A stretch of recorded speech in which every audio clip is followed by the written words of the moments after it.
క్రైస్తవులు అందరికీ వందనాలు. మన ప్రాతకాల ప్రార్థన ప్రారంభించుకుందాం. పిల్లరా, ప్రార్థన చేసుకుందాం. మహాగణుడా, మహోన్నతుడా, కృపాసత్య సంపూర్ణుడా, నీతిశూరుడా, న్యాయవంతుడా, యేసయ్య, ధవలవర్ణుడా, రత్నవర్ణుడా, 10,000 అతికాంక్షణీయుడా, మా యేసయ్య, మా రాజా, మా ప్రభువా, మీకే స్తుతులు స్తోత్రాలు వందనాలు అర్చించుకుంటున్నాను. ఆయన దేవా మరి తండ్రి, అత్యున్నతమైనటువంటి దేవా మరి తండ్రి నాయన సింహాసనం ముందు ఆశీర్వాడైనటువంటి మా ప్రభువా, మీకు స్తోత్రాలు చేయించుకుంటున్నాం. దేవా మరి తండ్రి నాయన, మరొకసారి మమ్మల్ని మీరు జ్ఞాపకం చేసుకొని వేకుజామున మిమ్మల్ని స్తుతించుటకు, మిమ్మల్ని గణపరచుటకు, మిమ్మల్ని మహింపరచుటకు దేవా మాకు ఇచ్చినటువంటి మంచి సమయం కొరకు మీకు స్తోత్రాలు. 91వ కీర్తన చదువుకునే సమయం అంతటిని మా కొరకు ఆశీర్వదించండి, దీవించండి. దేవా మరి తండ్రి, మీ వాక్యం ద్వారా, మీ సేవకుల ద్వారా మీరు మాతో మాట్లాడమని ప్రార్థన చేస్తున్నాం. దేవా మీ మెల్లనైన స్వరాన్ని మేము వినే సమయం అంతటిని మా కొరకు దీవించమని ప్రార్థన చేస్తున్నాం. మీరు మాట్లాడే దేవుడు ఇంటున్నందుకు మీ స్తోత్రాలు. దేవా మీ వాక్కు ద్వారా, మీ సేవకుల ద్వారా మీరు మాతో మాట్లాడి మీ నామానికి మహిమ తెచ్చుకోమని ప్రార్థన చేస్తున్నాం. సమస్త విషయాల్లో సహాయం చేయండి, మీ నామానికి మహిమ తెచ్చుకోండి. ఇదిగో ప్రభువా, చివరి ప్రార్థన ఆశీర్వాదం వరకు మీ సన్నిధి మాకు తోడుగా ఉంచండి. దేవా మరి తండ్రి నాయన, ఏ వ్యక్తి ఎట్టి అవసరతలు కలిగి ఉన్నాడో, దేవ సమస్తాన్ని ఎరిగినటువంటి దేవుడో, మీతో సమయం గడుపుతూ ఉండగా ప్రభా మరి తండ్రి నాయన, మీ అపారమైనటువంటి కృప దేవా మరి ప్రతి వ్యక్తికి మీరు దయచేయమని ప్రార్థన చేస్తున్నాం. దేవా మరి తండ్రి నాయన, ప్రతి వ్యక్తి యొక్క అక్కర అవసరాలను మీరు తీర్చమని ప్రార్థన చేస్తున్నాం. సమస్త విషయాల్లో మాకు సహాయం చేయమని ప్రార్థన చేస్తున్నాం. దేవా కృప చూపించండి, మీ నామానికి మహిమ తెచ్చుకోండి. ఇప్పుడు వారి గృహాల్లో చేరిన ఆయన ఏకీవిస్తుండగా మీ సన్నిధి ప్రసన్నత మెండుగా మీరు అనుకరించమని ప్రార్థన చేస్తున్నాం. అన్ని విషయాలు మీరే సహాయం చేయండి, మీ నామానికి మహిమ తెచ్చుకోండి. ప్రభావ ఈ ప్రార్థన సమయాన్ని నాయన మా కొరకు విశేషంగా మత్తండి మీరు ఆశీర్వదించి దీవించమని ముందు సమయం అంతటిని మీకు అప్పచెప్తూ యేసయ్య నామములో స్తుతించి ప్రార్థన చేసి అడిగి వేడుకొంచున్నాం పరలోకపు తండ్రి, ఆమేన్. 91వ మనం చదువుతున్న పిల్లరా,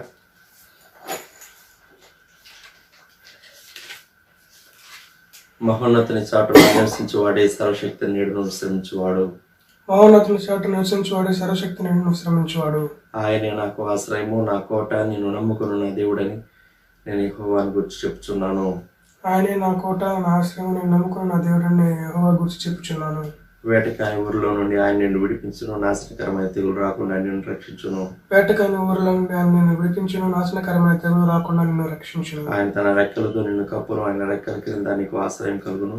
ఆయన సత్యము కేడమును డాలునై ఉన్నది. ఆయన తన రెక్కలతో నిన్ను కప్పును, ఆయన రెక్కల కింద నీకు ఆశ్రయం కలుగును. ఆయన సత్యమును కేడమును డాలునై ఉన్నది.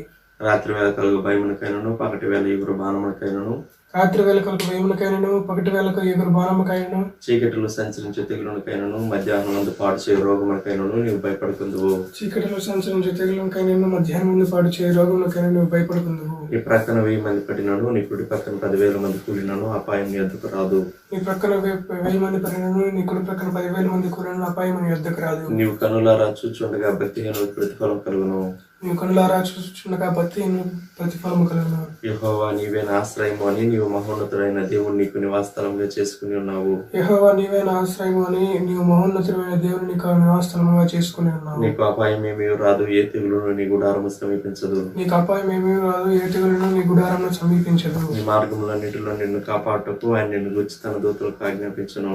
నీ మార్గం ఇంట్లో నిన్ను కాపాడుటకు ఆయన నిన్ను గూర్చి తనకు దూతలకు ఆజ్ఞాపించును. నీ పాదములకు రాయి తగలకుండా వారు నిన్ను తమ చేతుల మీద ఎత్తి పట్టుకుందరు. నీ పాదములకు రాయి తగలకుండా వారిని తమ చేతుల మీద ఎత్తి పట్టుకుందరు. నీవు సింహములను నాగుపాములను త్రొక్కెదవు, కొదమ సింహములను భుజంగములను అనగద్రొక్కెదవు. నీవు సింహములను నాగపాములను త్రొక్కెదవు, కొదమ సింహములను భుజంగములను అనగద్రొక్కెదవు. అతడు నన్ను ప్రేమించున్నాడు గనుక నేను అతను తప్పించదను, అతడు నా నామం ఎరిగిన వాడు గనుక నేను అతని గనపరచదను. అతడు నన్ను ప్రేమించున్నాడు కనుక నేను అతను తప్పించదును, అతను నా నామం ఎరిగిన వాడు కనుక నేను అతను గనపరచదను. అతడు నాకు మొరపెట్టగా నేను అతనికి ఉత్తరం ఇచ్చదను, శ్రమలో నేను అతనికి తోడై ఉండదను, అతను విడిపించి అతను గొప్ప చేసేదను. అతడు నాకు మొరపెట్టగా నేను అతను ఉత్తరం ఇచ్చేదను, శ్రమలో నేను అతనికి తోడై ఉండదను, అతను విడిపించి అతను గొప్ప చేసేదను. దీర్ఘాయు చేత అతను తృప్తిపరచదను, నా రక్షణ అతనికి చూపించదను. దీర్ఘాయు చేత అతను తృప్తిపరచదను, నా రక్షణ అతనికి చూపించదను. దేవుని వాక్యం నా ప్రియులారా, దైవజనులు ప్రభుదాసంకు గారు వచ్చి మనకు దేవుని వాక్యం అందిస్తారు. ప్రియమైన వారులారా, ఈ ఉదయకాలం దేవుడు విశ్వాసిని ఎలాగూ నడిపించి మన జీవితాల్లో చక్కని మార్గంలో మనం సాగి వెళ్ళటానికి సహాయం చేస్తూ ఉంటాడు. అయినా మన స్వంత ఆలోచనలు బట్టి కొన్ని మార్లు మనం ప్రక్కకి వెళ్ళేటటువంటి అపాయాలను గుర్చి, సాతాను విశ్వాస జీవితం పైన చేసే దాడిని గుర్చి మీకు కొన్ని విషయాలు నేను షేర్ చేయాలని ఉద్దేశిస్తూ ఉన్నాను. చిన్న ప్రార్థన చేసుకుందాం. ప్రేమగల మా తండ్రి, పరిశుద్ధ ప్రభువా, ఈ ప్రాతకాల ధ్యానం మా కొరకు దీవించమని, వ్యూ చేసే మీ బిడ్డలను ఆశీర్వదించమని యేసు ప్రభువా నామములో ప్రార్థిస్తున్నాం తండ్రి. ఆమేన్.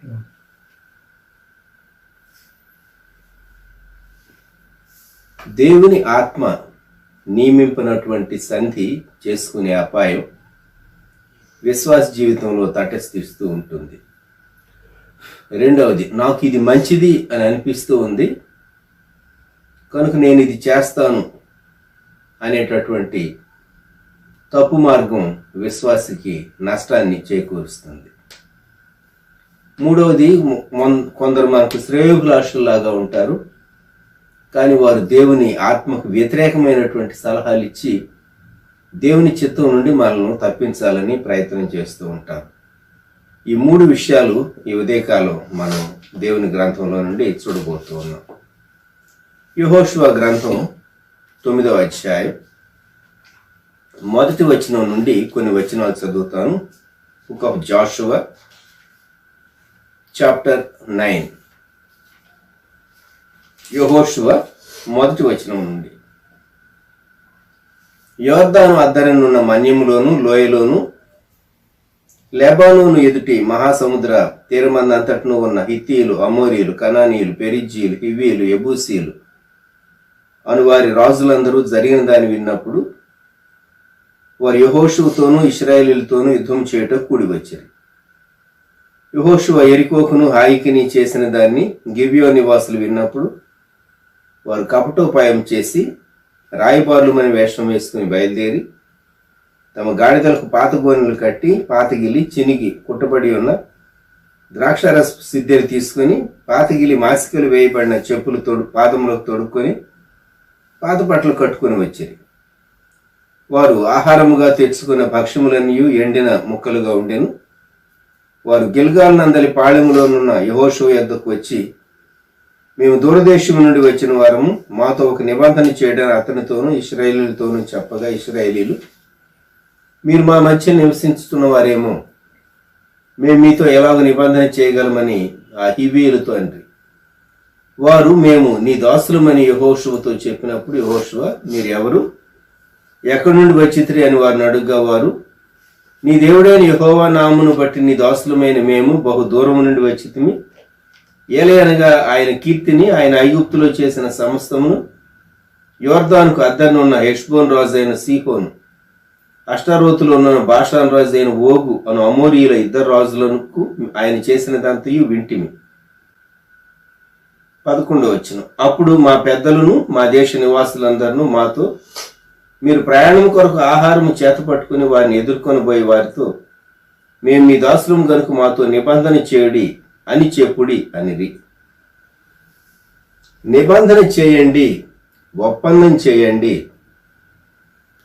Let's come to N agreement, let's have a covenant, let's have understanding, let us proceed in this manner అని చెప్పేసేసి, ఒకటి మీ స్నేహితులము, వీరు ఇక్కడ ఈ గిబియోనీయులు మీ దాసులము అని యెహోషువతో ఇశ్రాయేలీయులతో చెప్తూ ఉన్నారు. దేవుడు గొప్ప దేవుడు అని వారి విశ్వాసాన్ని ఒప్పుకుంటూ ఉన్నారు.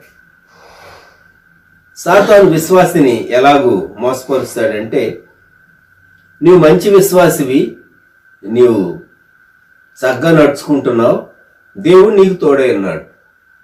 అయితే నీవు నేను ఒక ఏకాభిప్రాయానికి వద్దాం, పలాని విషయంలో ఒక అండర్స్టాండింగ్కి వద్దాం, నీవు నాకు హెల్ప్ చేయాలి అని నిన్ను రిక్వెస్ట్ చేసినట్టుగా గిబియోనీయులు ఇశ్రాయేలీయుల దగ్గరకు వచ్చినట్లు దేవుని చిత్తం నుండి సైడ్ ట్రాక్ అయ్యేటట్లు చేయటానికి మనుషులు యత్నం చేస్తారు. వారు ఏం చెప్తూ ఉన్నారో చూడండి. ఇశ్రాయేలీయులతో 13వ వచనం, లేక 12వ వచనం, మీ యొద్దకు రావాలని బయలుదేరిన దినమున మేము సిద్ధపరచుకుని మా ఇండ్ల నుండి తెచ్చుకున్న మా వేడి భక్ష్యములు ఇవే, ఇప్పటికి అవి ఎండి ముక్కలాయను. ఈ ద్రాక్షారస సిద్ధంలో మేము నింపినప్పుడు అవి క్రొత్తవే, ఇప్పటికి అవి చినిగిపోయాను. బహుదూరమైన ప్రయాణం చేసినందున ఈ మా బట్టలను చెప్పులను పాతగిలిపోయినని అతనితో చెప్పిరి. విశ్వాసిని మోసగించడానికి సాతాను చాలా మార్లు ఇటువంటి ట్రిక్ వాడుతూ ఉంటాడు. వారు అబద్ధం చెప్తూ ఉన్నారు, నమ్మించేటట్లు చెప్తూ ఉన్నారు. కనిపించేదంతా నిజమే, లేక లోకంలో ఒక సామెత ఉంది, తెల్లనివన్నీ పాలు నల్లనివన్నీ నీళ్లు అని ఒక సామెత. కానీ కొన్ని మార్లు అలా కాకపోవచ్చు. తెల్లనివన్నీ పాలు కాకపోవచ్చు, నల్లనివన్నీ నీళ్లు కాకపోవచ్చు. ఇక్కడ యెహోషువ ఇశ్రాయేలీలు వారి దగ్గరకు నమస్కారం చేస్తూ వస్తూ ఉన్నారు. ఈ గిబియోనీయులు బహు వినయం నటిస్తూ ఉన్నారు, అతి వినయం నటిస్తూ ఉన్నారు. ఎందుకంటే వాళ్ళ ప్రాణాలను కాపాడుకోవటానికి. రాజ్యాల తర్వాత రాజ్యాలను వీరు జయిస్తూ ఉన్నారు. యోర్దాను దాటి వారు యోర్దాను నది దాటారు, యెరికోను స్వాధీనం చేసుకున్నారు. అలాగే 10వ వచనంలో చెప్పబడిన రీతిగా హెష్బోన్ రాజును, బాషాను రాజును, అమోరీయుల యొక్క 2 రాజులను వారు ఎలా జయించారో ఆ వృత్తాంతాలు విన్నప్పుడు బలమైనటువంటి రాజులను సహా వీరు జయించి వారి దేవుడు వారికి తోడుగా ఉన్నాడు. 10వ వచనంలో అంటారు, ఆయన చేసినదంతయు, అంటే మీ దేవుడు చేసిన దాన్ని విన్నాము అని దేవునికి భయపడుతున్నట్టే నటిస్తూ ఉన్నారు. ఎందుకు అంటే వారి ప్రాణ రక్షణ కొరకు. ఇప్పుడు వాళ్ళు ఒక డ్రామా వేశారు. మా రొట్టెలు చూడండి ఎలాగ ఎండిపోయినాయో, ద్రాక్షారసపు సిద్ధలను చూడండి ఇవి ఎలాగో పాతికిలిపోయినవు. 14వ వచనం దయచేసి చదవండి. యెహోషువ గ్రంథం 9వ అధ్యాయం 14వ వచనం. ఇశ్రాయేలీలు యెహోవా చేత సెలవు పొందకయే వారి ఆహారములో కొంత పుచ్చుకొనగా. దేవుని చిత్తం లేకుండా, దేవుని సెలవు లేకుండా చేసేటటువంటి పనులు. యెషయా గ్రంథంలో 30వ అధ్యాయంలో ఒక మాట ఉన్నది. యెషయా గ్రంథం 30వ అధ్యాయం. యెహోవా వాక్కు ఇదే, లోబడని పిల్లలకు శ్రమ, పాపమునకు పాపము కూర్చుకున్నట్లుగా వారు నన్ను అడుగక ఆలోచన చేయుదురు. నా ఆత్మ నియమింపని సంధి చేసుకోండి, నా ఆత్మ నియమింపని సంధి చేసుకోండి. దేవుడు చెప్పని దాన్ని, దేవుని ఆత్మ నీకు అనుమతి ఇవ్వనటువంటి దాన్ని చేయటం. ఇక్కడ యెహోషువ చేసినటువంటి పొరపాటు అది. ఇశ్రాయేలీలు ఏం చేశారో చూడండి. 16వ వచనం. అయితే వారితో నిబంధన చేసి 3 దినములైన తరువాత వారు తమకు పొరుగువారు తమ నడుమను నివసించు వారే అని తెలుసుకొని. ఇలాగ సాతాను మనల్ని మోసగిస్తాడు. అరే ఇంత సింపుల్గా మనం మోసపోయామా, చీట్ అయిపోయామా? ఇంత సింపుల్గా సాతాను మనల్ని మోసగించగలిగిందా? ఇప్పుడు ఏం చేయాలి? చంపము అని ఒడంబడిక చేసుకున్నారు. సమాజం అంతా ఏమన్నారో చూడండి. 16వ వచనం. సమాజ ప్రధానులు ఇశ్రాయేలీయుల దేవుడైన యెహోవా తోడని వారితో ప్రమాణము చేసి ఉండిరి గనుక ఇశ్రాయేలీయులు వారిని హతము చేయలేదు. 19వ వచనం చివరి భాగము. మనము వారికి హాని చేయకూడదు. కనుక ఈ ఉదయకాలం దేవుని ఆత్మ నియమింపినటువంటి సంధి నీ జీవితంలో నీవు చేసుకుంటే దానివల్ల నీ శత్రువు నిర్మూలింపబడ్డు అలాగే ఉంటాడు శత్రువు. చివరికి వీరు ఏమయ్యారో చూడండి. యెహోషువ గ్రంథం 9వ అధ్యాయం 27వ వచనం, ఈ గిబియోనీయులను సమాజము కొరకును యెహోవా ఏర్పరచుకుని చోటున నుండి బలిపీఠము కొరకును కట్టెలు నరుకువారుగాను నీళ్లు చేదువారుగాను యెహోషువ ఆ దినమందే వారిని నియమించారు. విచారకరం, వారిని నిర్మూలన చేయలేకపోయారు, ఎందుకంటే నిబంధన చేసుకున్నారు కనుక. ఏదో ఒక పని అప్పగించాలి, వారికి ఒక పని నియమించారు. మన జీవితంలో దేవుని ఆత్మ నియమింపినటువంటి సంధి చేసుకుంటే నీ సంతోషం తగ్గిపోతుంది, దేవుడు నిన్ను బట్టి సంతోషించలేడు. ఎప్పటికీ నీవు పలానప్పుడు చేసినటువంటి పొరపాటు అని ఆ గిబియోనీయులను చూసినప్పుడు నీకు జ్ఞాపకం వచ్చి నీ కాన్షియన్స్ ప్రిక్ చేస్తూ ఉంటుంది. నేను అప్పుడు ఆ పని చేసి ఉండకూడదు, నేను అప్పుడు ఆ పని చేసి ఉండకూడదు. ఈ గిబియోనీయులు తమ ప్రాణాలు కాపాడుకోవటానికి చక్కని డ్రామా ఆడారు. యెహోషువ కానీ గోత్ర ప్రధానులు, సమాజ ప్రధానులు కానీ తెలుసుకోలేకపోయారు.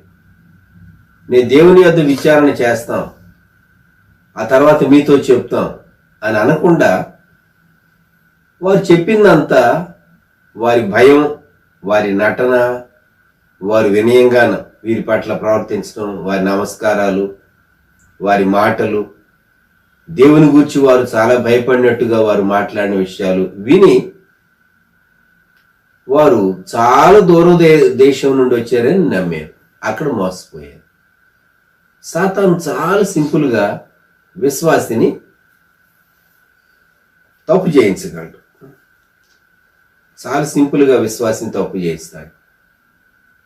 అల్టిమేట్గా దేవుని ఆత్మ నియమింపినటువంటి సంధి చేసుకున్న వారంగా మనం మిగిలిపోతాము. గుర్తుపెట్టుకోండి. రెండవది, న్యాయాధిపతుల గ్రంథంలో సంసోనును నేను మీకు జ్ఞాపకం చేయాలనుకుంటున్నాను. సంసోను జీవితంలోని 3 స్త్రీలను, సంసోను దేవుని ఆత్మచేత బలపరచబడినటువంటి వ్యక్తి, గర్భంలోనే దేవుని కొరకు తాను ప్రత్యేకించబడిన వాడుగా, అనగా దేవుని ఏర్పాటులో ఉన్నవాడుగా ఉన్నాడు. న్యాయాధిపతుల గ్రంథం 14వ అధ్యాయం. సంసోను తిమ్నాతునకు వెళ్లి తిమ్నాతులో ఫిలిస్తీయుల కుమార్తెల్లో ఒకతెను చూచెను.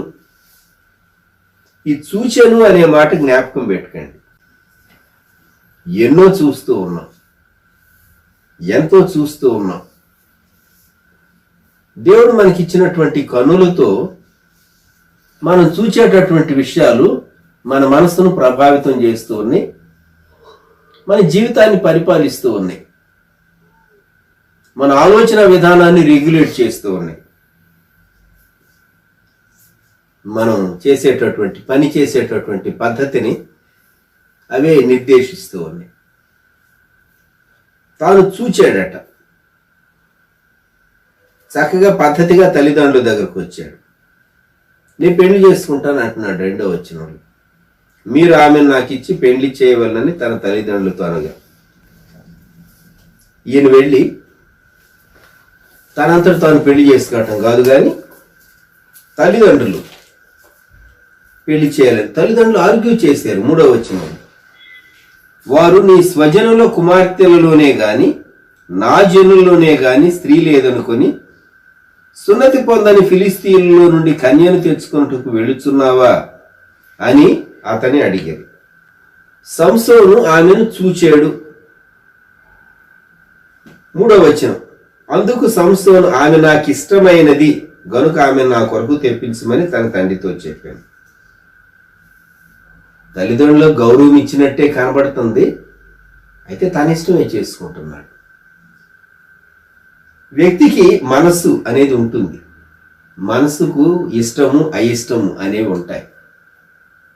కానీ నీ ఇష్టము నిన్ను ఎక్కడికి తీసుకుని వెళుతుందో జాగ్రత్తగా చెక్ చేసుకోవాలి. సంసోను దేవుని బిడ్డ, మహాబలశాలి, దేవుని ఏర్పాటులో ఉన్నటువంటి వ్యక్తి. ఇశ్రాయేలీయులను విమోచించడం కొరకు దేవుడు తనను ఏర్పరచుకున్నటువంటి వ్యక్తి. ఇటువంటి వ్యక్తి మంచి ఎవరి జీవితంలో తాను ఫిలిస్తీయుల్లో నుండి ఒక స్త్రీని పెళ్లి చేసుకోవాలని ఉద్దేశిస్తూ వచ్చాడు. అయితే ఫిలిస్తీయులతో అలా రిలేషన్షిప్ పెట్టుకుని ఫిలిస్తీయులను తాను పలుమారు వారితో డీల్ చేయటానికి, లేకుంటే వారి మీద దాడి చేయటానికి ఇది కూడా దేవుడు వాడుకున్నాడు. కానీ ఇది దేవుని చిత్తమా? ఇంకొక రీతిగా ఫిలిస్తీయుల మీదుగా తాను దాడి చేసి ఇశ్రాయేలీయులను ఫిలిస్తీయుల నుంచి విడిపించడం దేవుని చిత్తమేమో. కానీ ఈ పద్ధతి దేవుడు ఉద్దేశించాడని మనం చెప్పలేం. దేవుడు ఉద్దేశించాడని చెప్పలేం. ఎందుకంటే 4వ వచనం, అయితే ఫిలిస్తీయులకు ఏమైనా చేయుటకై యెహోవా చేత అతడు రేపబడినన్న మాట అతని తల్లిదండ్రులు తెలుసుకోలేదు. ఆ కాలంలో ఫిలిస్తీయులు ఇశ్రాయేలీయులను ఏల్చుండే. దేవుడు సంసోనును ఒక విమోచకునిగా, ఒక న్యాయాధిపతిగా ఇశ్రాయేలీయులను ఫిలిస్తీయుల చేతిలో నుండి విడిపించడానికి వాడుకునే పద్ధతులు భిన్నమైనవిగా ఉన్నాయి. అయితే ఇక్కడ తన బలహీనత, తనకు నచ్చింది తాను చేయాలి, నాకు నచ్చింది కనుక నేను చేస్తాను అనేటటువంటి ఈ బలహీనత తాను విడిచిపెట్టలేకపోయాడు. తల్లిదండ్రులు ఆర్గ్యూ చేసినా సంసోను ఆర్గ్యుమెంటే విన్ అయింది. గమనించండి, నేను చూచాను నాకు ఇష్టమైంది. ఇదే ఫ్రేజియాలజీ న్యాయాధిపతులు 16 మొదటి వచనం. తరువాత సంసోను గాజాకు వెళ్లి వేశ్యనొకతెను చూచి ఆమె యొద్ద చేరాడు. ఇది ఇంకా భయంకరం. ఇవి 2వ స్త్రీ. వేశ్య దగ్గరికి వెళ్ళటం ఏంటి దౌర్భాగ్యమైనటువంటి స్థితి. ఇశ్రాయేలీయులు వివాహం చేసుకోవటానికి తనకు స్త్రీలు లేరా? సరే, 16వ అధ్యాయం 4వ వచనం. పిమ్మట అతడు షోరేకు లోయలో ఉన్న దెలీలా అను స్త్రీని మోహింపగా. ఈమె 3వ స్త్రీ దెలీలా. చూడండి, నేను చూచాను నాకు నచ్చింది కనుక నేను చేస్తాను, ఇది నా జీవితం. కొన్ని మార్లు సాతాను ఏమంటుందంటే, this is your life, you do as you wish. దేవుడే కదా నీకు ఇష్టం అనేది ఆ మనస్సులో కలిగించింది అని వ్యక్తిని తాను తప్పుదారికి నడిపిస్తుంది. జాగ్రత్త సుమ, జాగ్రత్త సుమ. సంసోను మహాబలశాలి. ఆయా సమయాల్లో దేవుని ఆత్మ చేత బలపరచబడి గొప్ప కార్యాలు చేస్తున్నటువంటి మహాబలుడు తన మనసు యొక్క సొంత ఇష్టమును తాను పాటించి గొప్ప నష్టాన్ని తెచ్చుకున్నాడు. తెలుసు కదా, చివరకు బంధింపబడ్డాడు, తిరుగులు విసిరాడు, ఫైనల్గా దాగోను గుడిలో తాను చనిపోతూ అనేక మంది ఫిలిస్తీయులను చంపాడు. ఇక్కడ మనకు గొప్ప హెచ్చరిక. నా కంటికి నచ్చింది. మీరు అనొచ్చు, సంసోను చేసిన పాపం మేము చేయట్లేదు కదండి. నిజమే, మన కంటికి నచ్చింది అని చెప్పి మనం ఎన్ని మార్లు మన భోజన విషయాల్లో పొరపాట్లు చేసి ఆరోగ్య సమస్యలు కొని తెచ్చుకోవట్లేదు. నా కంటికి నచ్చింది, నా మనసుకు నచ్చింది, నాకు ఇష్టం అని చెప్పి మనము నష్టపోతూ ఉన్నటువంటి పరిస్థితులు మన జీవితంలో లేవా? సంసోను చేసిన పాపం వంటి పాపం చేయటంలా, కానీ ఆ బేసిక్ ఫిలాసఫీ ఉన్నదే. నాకు ఇష్టమైనది, నాకు నచ్చినది, నా కంటికి నచ్చినది అనేటటువంటి philosophy, that's a very dangerous philosophy. విశ్వాసి ఈ విషయాల్లో చాలా జాగరూకతతో ఉండాలి. మూడవది, నూతన నిబంధనలో నుండి మత్తయి సువార్తలో ఒక సంఘటన నేను మీకు జ్ఞాపకం చేయాలని ఇష్టపడుతున్నాను. మత్తయి సువార్త 16వ అధ్యాయం. యేసుక్రీస్తు ప్రభువారు సిలువ వేయబడేటటువంటి దినాలు సమీపిస్తూ ఉన్నాయి. చెప్తూ ఉన్నాడు. 21వ వచనం, మత్తయి సువార్త 16:21 నుండి. అప్పటి నుండి తాను యెరూషలేమునకు వెళ్ళి పెద్దల చేతను, ప్రధాన యాజకుల చేతను, శాస్త్రుల చేతను అనేక హింసలు పొంది చంపబడి 3వ దినమున లేచుట అగత్యమని యేసు తన శిష్యులకు తెలియచేయ మొదలు పెట్టగా, పేతురు ఆయన చేయి పట్టుకుని, ప్రభువా, అది నీకు దూరమగు గాక, అది నీకెన్నడూ కలుగుదని ఆయనను గద్దింపసాగాడు. ఇక్కడ పేతురు కనబడుతూ ఉన్నాడు.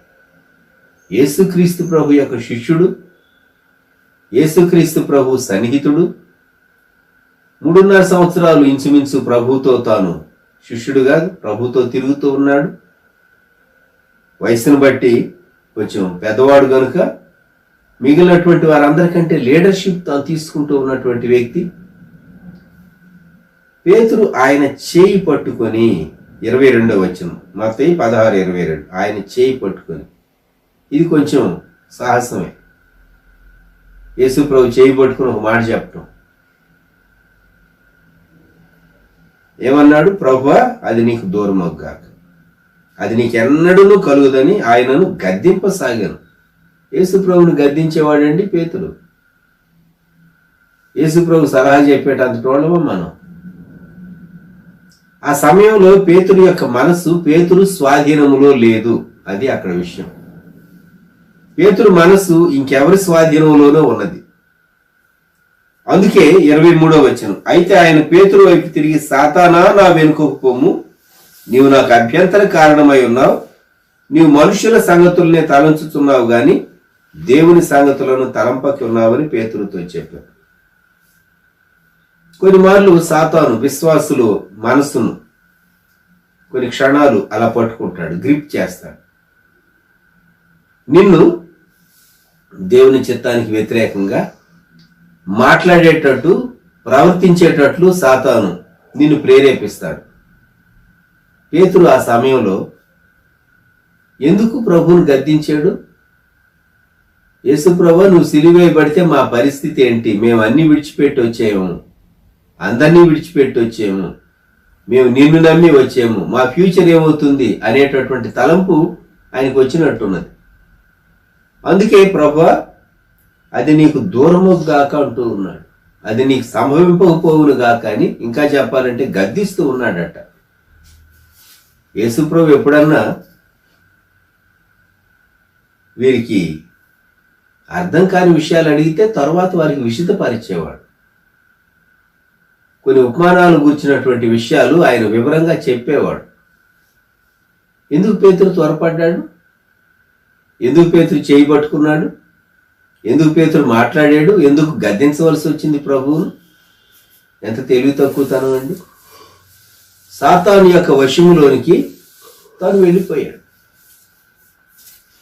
జాగ్రత్త, విశ్వాసి తన ఆలోచన లేక తన యొక్క భవిష్యత్తుని దేవునికి వేరుగా తాను ప్రాముఖ్యమైనదిగా ఎంచుకుంటే ఇలానే జరుగుతుంది.